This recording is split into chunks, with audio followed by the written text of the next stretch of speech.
Chúc cho hai em có hạnh phúc và chúc cho toàn thể quý vị khách quý có mặt trong buổi gì hôm nay một lời chúc sức khỏe và một lời chào trân trọng ạ. Vâng, một ca khúc để Thanh Huệ được giới thiệu với các bạn thì ca khúc này hát rồi sẽ biết, một ca khúc dấu tay. Mình chẳng qua là không phải mình nói dấu tay nhưng nó đẹp thôi, chứ thực chất là chưa biết tựa đề là gì. Nên là có gì là tất cả các anh chị trong buổi chiều hôm nay cố gắng chịu đựng cùng lắng nghe cùng Thanh Huệ nhé.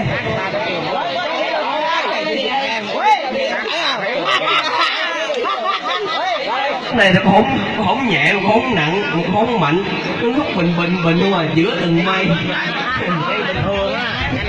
Vâng, tiết lộ cho tất cả các anh chị là khúc này được mang tên khúc tình nồng. Vâng, xin mời. Trước là vô uống khóc mà giờ uống khóc. Uống đó nó lại càng nữa.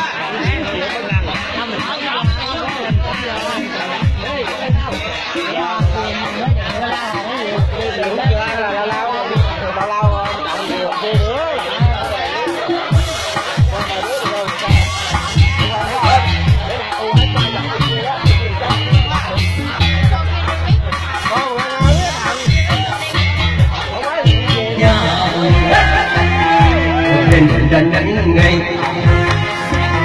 chân vui bưng mê say đôi một tim buồn xin nồng cháy nhớ em đêm nay mình phải kề vai đắm say gió to hóc xa bay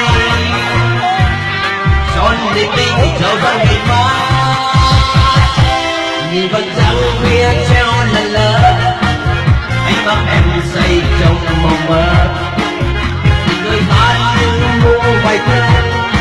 nghe hồn rơi vỡ người yêu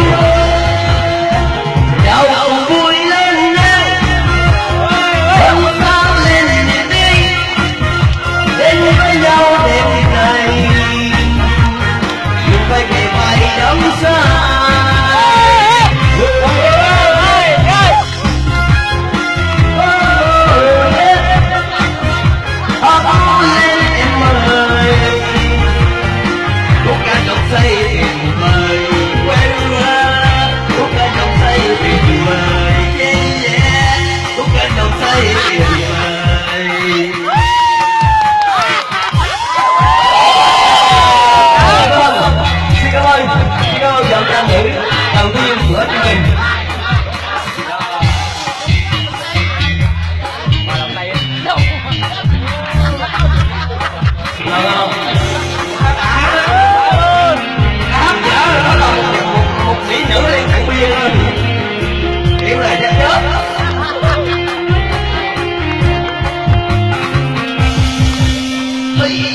Hãy lắng nghe khúc nhạc